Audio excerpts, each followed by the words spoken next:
하나님이 모든 것을 행하신다. 하나님이 모든 것을 행하신다라는 제목으로 말씀 전하겠습니다. 시편 115편은 형식적으로는 찬양시입니다. 그리고 역사적인 배경은 바벨론 포로 기간이나 바벨론 포로 기한 후로 볼 수가 있습니다. 그 이유가 무엇이냐면 그 2절 말씀에 보시면 우리가 짐작할 수가 있는데, 그 2절 말씀에 보시면 어찌하여 문나라가 그들의 하나님이 이제 어디 있느냐 말하게 하리까 라고 말씀하고 있습니다. 이 말씀은 그 이스라엘 백성들이 이방인들로부터 너희 하나님이 어디 있느냐라는 이런 직접적인 조롱을 받고 있는 그러한 상황을 나타내고 있다는 것입니다. 이방인들이 그 하나님의 임재하심 그리고 하나님의 능력에 대해서 이 문제를 던지고 있다는 것입니다. 너희 하나님은 도대체 어디 계시냐? 너희 하나님이 정말로 구원자이시라면 어떻게 너희를 재앙 가운데 버릴 수 있느냐라는 그러한 이 조롱을 하고 있는 것이죠. 즉 한마디로 말하면 너희 하나님은 무능하다. 즉 너희 하나님이 무능하기 때문에 너희들이 우리의 포로가 되었지 않느냐, 예루살렘 성전이 불에 타고 너희 나라가 망하게 되었지 않느냐라고 조롱하고 있다는 것입니다.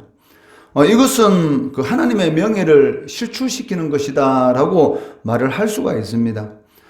이처럼 그 이스라엘 역사에 있어서 너희 하나님이 어디 있느냐라는 이런 이 조롱을 받은 시기를 꼽으라면 바로 이 바벨론 포로 기간, 아니면 이 바벨론 포로에서 돌아온 직후 그 기간대에 너희 하나님이 어디 있느냐라는 이와 같은 이 조롱을 당하였던 그러한 시기이기 때문에 그 시편 115편의 역사적인 배경은 바벨론 포로 기간이나 바벨론 포로에서 돌아온 직후다라고 짐작할 수가 있습니다.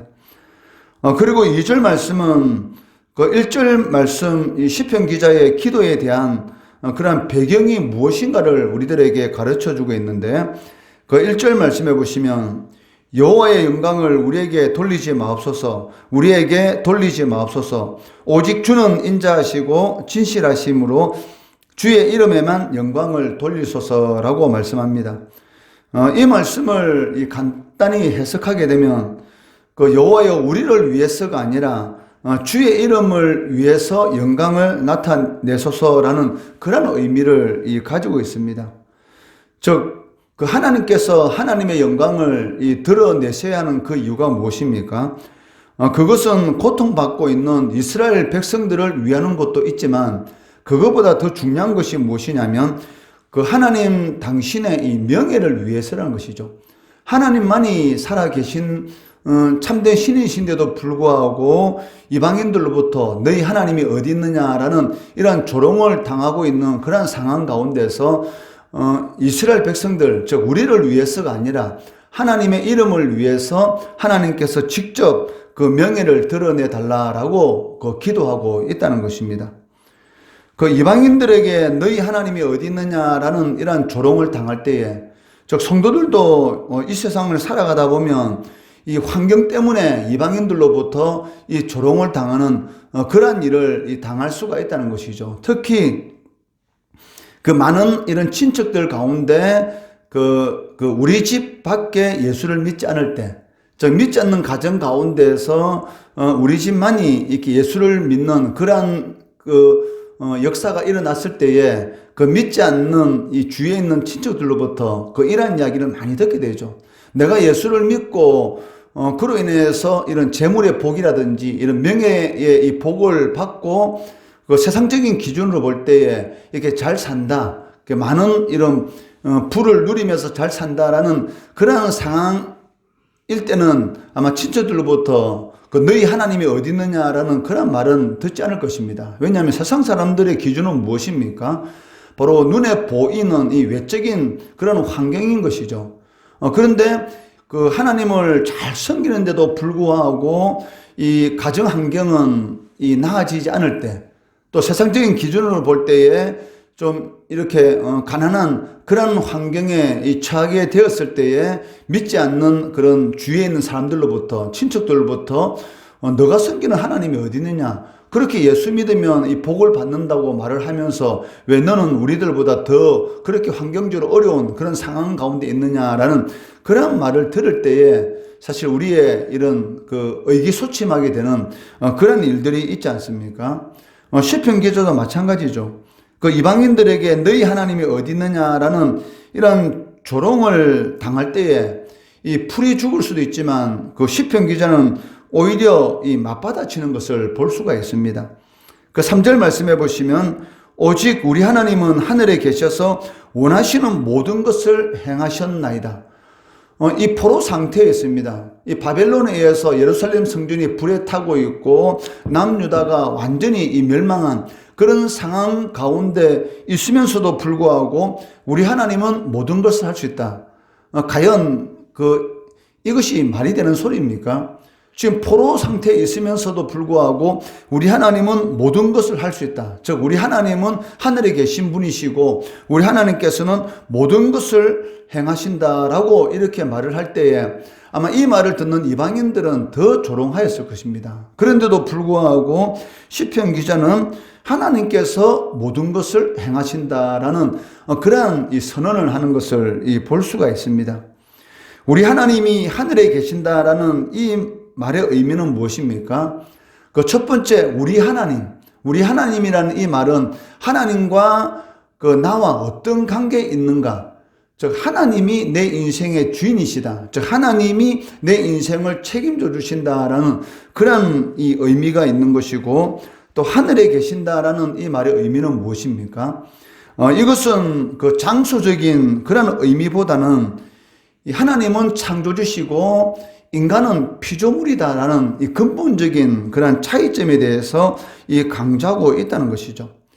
즉 인간이 아무리 잘났다고 큰 소리 쳐봤자 지금 현재 너희들이 우리를 포로로 잡고 있고 마치 너희들이 섬기는 그 우상이 마치 능력 있는 그러한 신인 것처럼 너희들이 큰 소리 치고 있지만 그것은 잠깐 있으면 없어질 것에 불과한 것이다 라는 그런 의미를 가지고 있다는 것이죠. 즉 우리가 섬긴 하나님이 참된 신이시고 창조주시다. 그리고 피조물은 아무것도 아니라는 것이죠.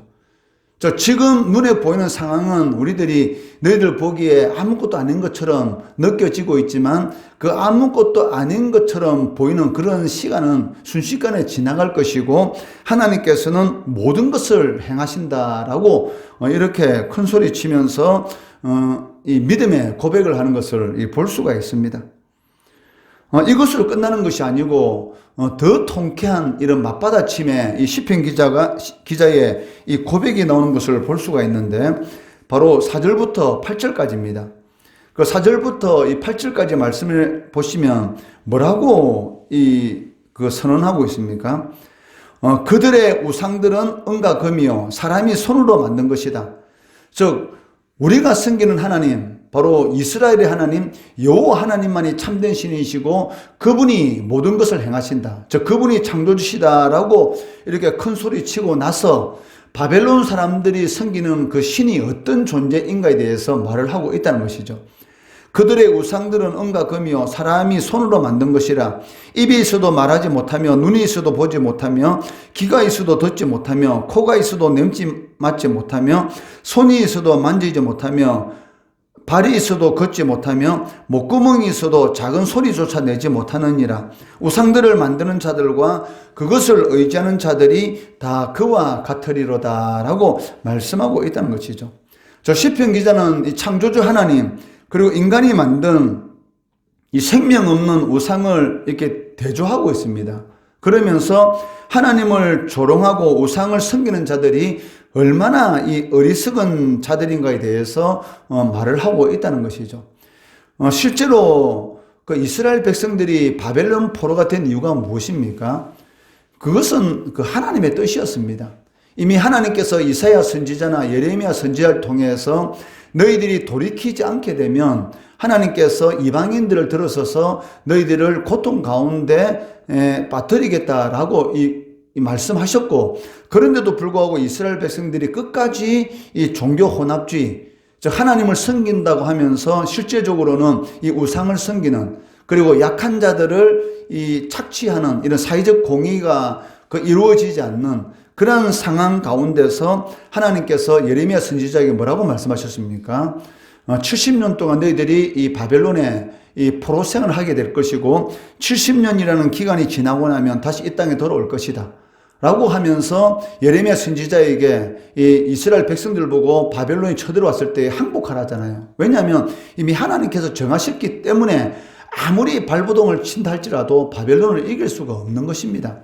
하나님께서 이기도록 하시면 충분히 이길 수가 있는 것이죠. 그렇지만 하나님의 백성들이 끝까지 하나님의 말씀을 듣지 않고 돌이키지 않음으로 인해서 이 풀무불이라는 70년간의 이 바벨론이라는 풀무불 가운데 하나님께서 던지신 것이죠.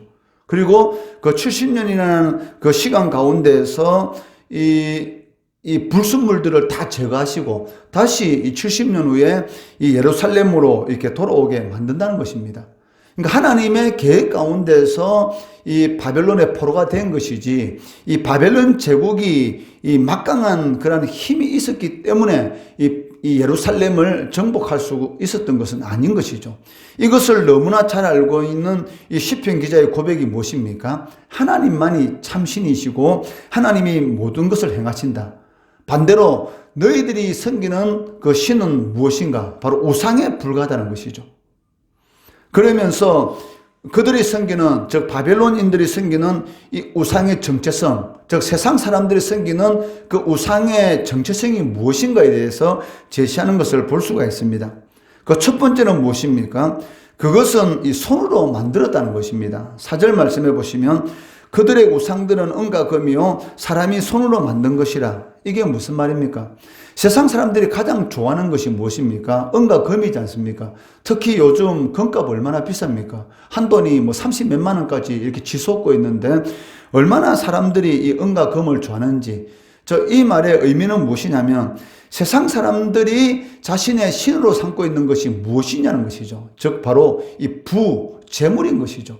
하나님과 재물을 겸하여 섬길 수 없다라고 분명히 말씀하는데도 불구하고 세상 사람들은 그 재물이 자신의 인생을 행복하게 할 것처럼 책임져 줄 것처럼 생각합니다. 그리고 재물의 노예가 되어서 이 세상을 살아갑니다. 그것을 어떻게 알 수가 있습니까? 이 재물을 얻을 수 있는 일이라면 심지어는 이 인간으로서는 행할 수 없는 그러한 짓까지 행하고 있다는 것이죠. 그러한 행동들이 과연 그 사람을 행복하게 하는가? 이 불행의 이런 그런 수렁텅이로 빠뜨리는 것을 볼 수가 있습니다. 이 노예가 행복할 수가 없습니다. 노예는 그 주인이 시키는 일만이 할 수가 밖에 없다는 것이죠. 그러니까 재물의 노예가 되면 재물이 시키는 일을 할 수밖에 없기 때문에 인간으로서는 도저히 행할 수 없는 그런 짓도 행하고 있다는 것이죠. 명예도 마찬가지죠. 권례도 마찬가지입니다. 그런데 이런 모든 것들은 무엇입니까? 그러니까 잠시 있다가 없어지는 것에 불과하다. 즉 사람의 손으로 행하는 것에 불과하다라고 이 4절에서 말씀하고 있다는 것이죠. 그리고 이어서 이 우상은 어떤 형태를 띠고 우리들에게 다가오는가에 대해서 말씀하고 있는데 이 5절에서 7절까지 말씀을 보시면 너무나 이 인간과 흡사하게, 즉 인간을 행복하게 해줄 것처럼 우리들에게 다가오고 있다는 것이죠. 5절 말씀해 보시면 우상은 어떤 모습을 띠고 있습니까? 입과 눈이 있고, 그리고 6절 말씀해 보시면 귀와 코가 있고, 그리고 7절 말씀해 보시면 손과 발, 목구멍이 있다라고 말을 하고 있습니다. 즉 우리 인간의 모습과 똑같은 그런 형상을 취하고 있어서 너무나 친숙한 것이죠.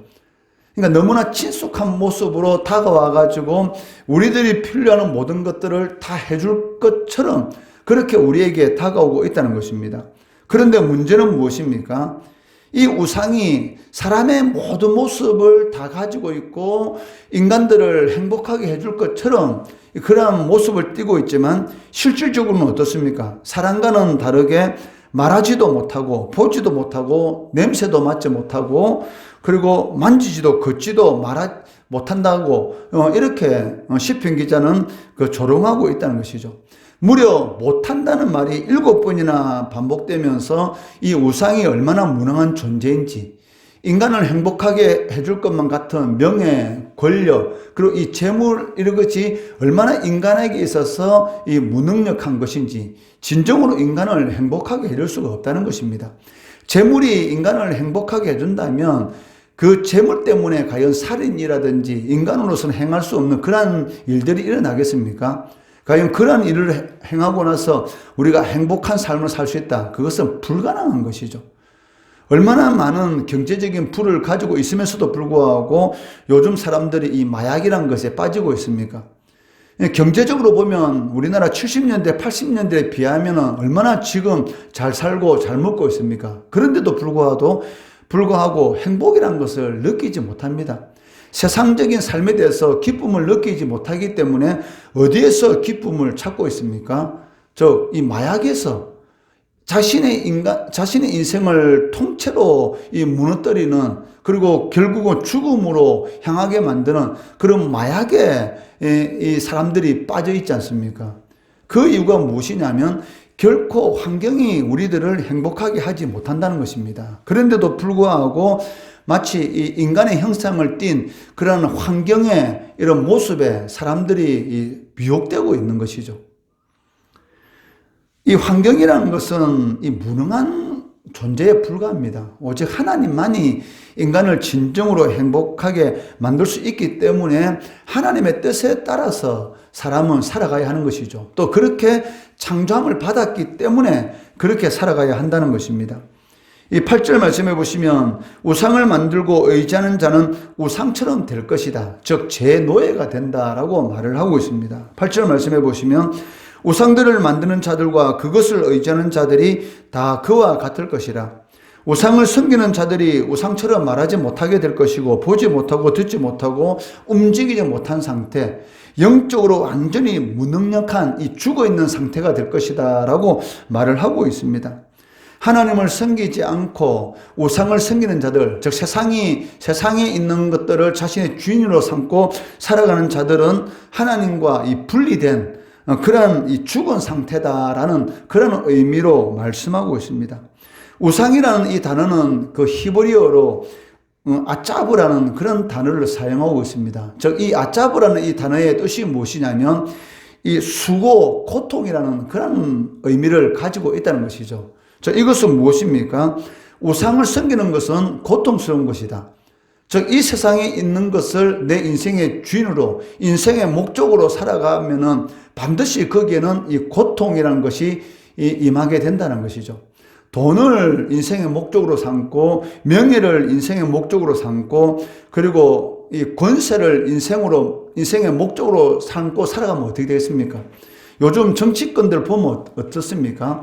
말도 안 되는 그런 일들이 일어나지 않습니까? 이 권력을 놓치지 않기 위해서 얼마 있으면 이 국회의원 선거 다가오는데 공천받기 위해서 얼마나 이 말도 되지 않는 자신들의 당원들에게 인정받기 위해서 말도 되지 않는 그런 일들을 행하는 것을 볼 수가 있는데 그게 왜 그렇습니까?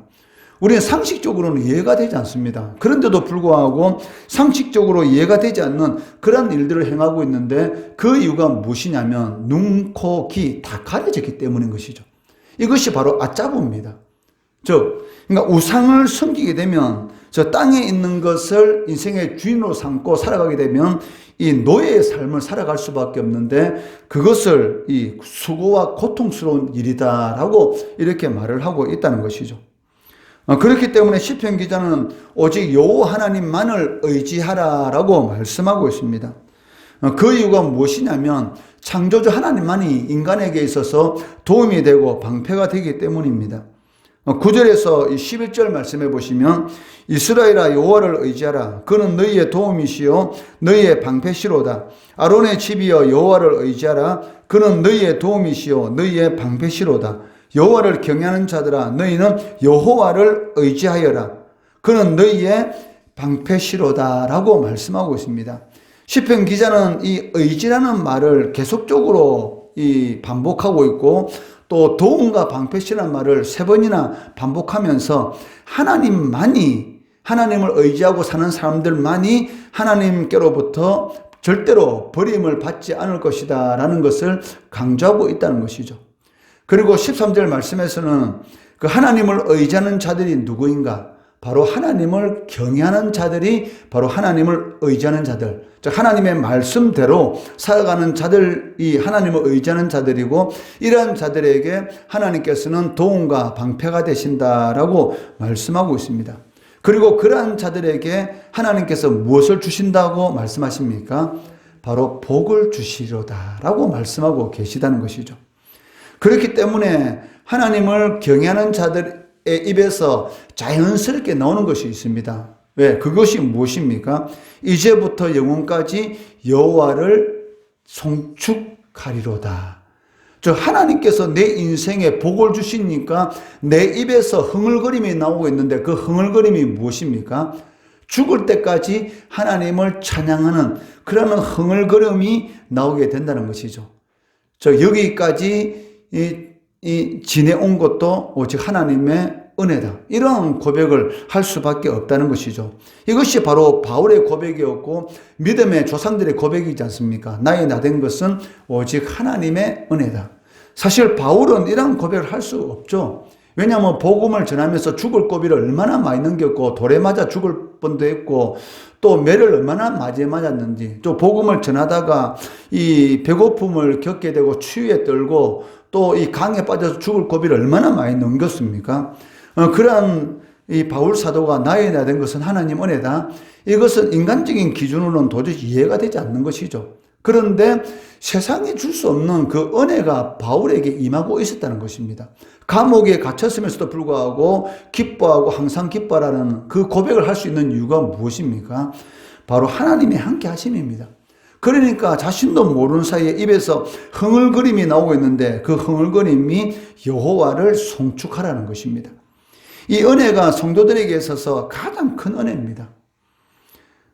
어떤 가운데, 즉 불신자로부터 조롱을 당할 수밖에 없는 그런 상황 가운데 처한달지라도 하나님을 의지하는 자들에게 하나님께서는 이 도움과 방패가 되시고 회복시키시고 복을 주신다라고 분명히 약속하고 있습니다. 그렇기 때문에 하나님이 아닌 그 무엇도 우리들의 인생에 있어서 주인이 되도록 허락하면 안 됩니다. 우리가 마음의 문을 열기 때문에 사탄의 미혹이 들어오는 것이지, 마음의 문을 탁 닫고 있으면 절대로 사탄이 들어올 수가 없다는 것이죠.